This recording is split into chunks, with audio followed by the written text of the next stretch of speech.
GST கவுன்சிலுடைய 56வது meeting கிட்டத்தட்ட 10 மணி நேரம் நடந்திருக்கு. இதுல நிறைய முக்கியமான ரிஃபார்ம் கொண்டு வந்திருக்காங்க. இதை ஜிஎஸ்டி 2.0 அப்படிங்கிற மாதிரி சொல்றாங்க. இதுல ஃபர்ஸ்ட் என்ன பண்ணிருக்காங்க அப்படின்னா, இதுக்கு முன்னாடி ஜிஎஸ்டில மொத்தம் 4 டாக்ஸ் ஸ்லாப் இருந்துச்சு. அதை 2 மாத்திட்டாங்க. இப்ப கரண்ட்ல 5%, 18% மட்டும் தான் இருக்கு. 12%, 28% அப்படிங்கிற இருந்த டாக்ஸ் ஸ்லாபை தூக்கிட்டாங்க.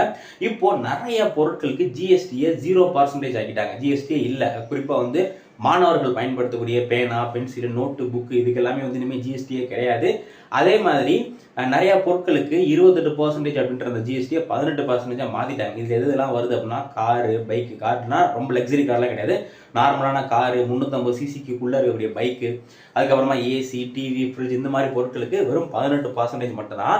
ஆனா இப்போ ஒரு சில பொருட்களுக்கு 40% டாக்ஸ் போடுறாங்க. குறிப்பா நம்முடைய உடலுக்கு தீங்கு விளைவிக்கக்கூடிய இந்த டொபாக்கோ ப்ராடக்ட்ஸா இருக்கட்டும், அதே மாதிரி ரொம்ப லக்ஸரியான கார்ஸ் இருக்குல்ல, இதுக்கெல்லாமே இப்போ டாக்ஸ் 40% போடுறாங்க.